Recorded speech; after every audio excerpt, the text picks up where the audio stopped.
বানাবো গাজরের হালুয়া কুকারে। সবার আগে কেটে নেবো এগুলো। কোনো বিশেষ পোড়ারও দরকার নেই, কোনো স্পেশাল টুকরোরও দরকার নেই। এরকম গোল গোল গোল গোল করে কেটে টুকরো করে নিলেই হবে। আর কুকারে সেদ্ধ করবো, কোনো প্রবলেম নেই। এরকমভাবে কেটে ধুয়ে নেবো আগে। আমাদের দুজনের জন্য আমি মাত্র 3টে গাজর নিয়েছি, যথেষ্ট। বেশি মিষ্টি খাওয়া ভালো না। কাটা হয়ে গেছে, এটা এবার ভালো করে ধুয়ে নেবো। গরম হয়ে গেছে, এবার আমি 1 চামচ মতো ঘি দেবো। বেশি ঘি অবশ্যই, আমি আমার তৈরি গাওয়া ঘি দিচ্ছি না, এটা শুধু খাওয়ার জন্য ইউজ করি। এই 1 চামচ বেশি ঘি দিলাম, পরে আবার দরকার হলে তখন দেখব। 1 চামচ পুরো দিলাম না, এটুকুনি লেগে আছে, ছেড়ে দিলাম।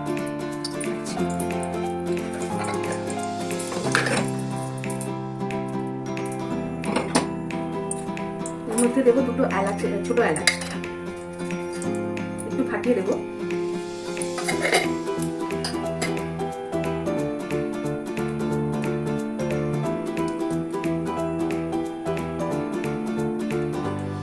মুখটা একটু কাটিয়ে দিয়ে দেবো। এবারে এগুলো ছেড়ে দেবো।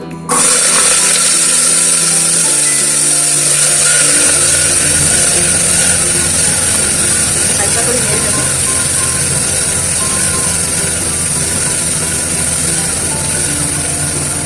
বেশি ভাজার দরকার নেই।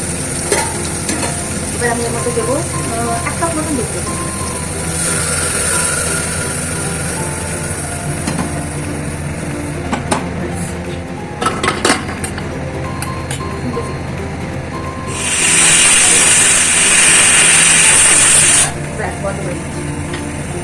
গ্যাসটা বন্ধ বেরোলে তখন গ্যাস বেরিয়ে গেছে, গ্যাস বেরিয়ে গেছে।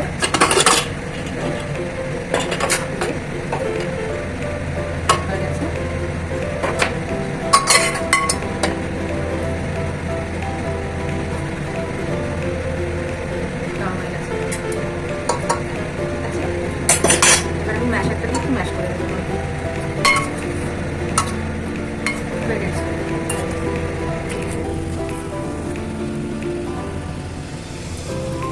এবার এর মধ্যেই আমি এটাকে শুকিয়ে দেবো। আবার গ্যাসটা চালু করবো। এর মধ্যে একটু চিনি দেবো। গাজরগুলো ভীষণ মিষ্টি, সেই জন্য খুব অল্প চিনি দেবো। চামচটা ছোট রেখে এই চামচে 6 চামচ দিলাম।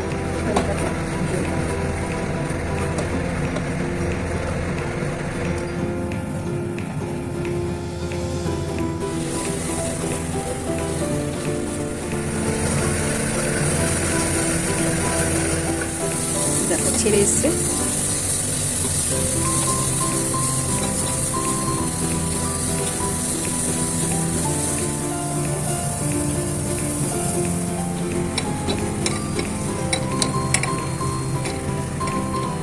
ঘি ছেড়ে গেছে, একদম টাইট হয়ে গেছে।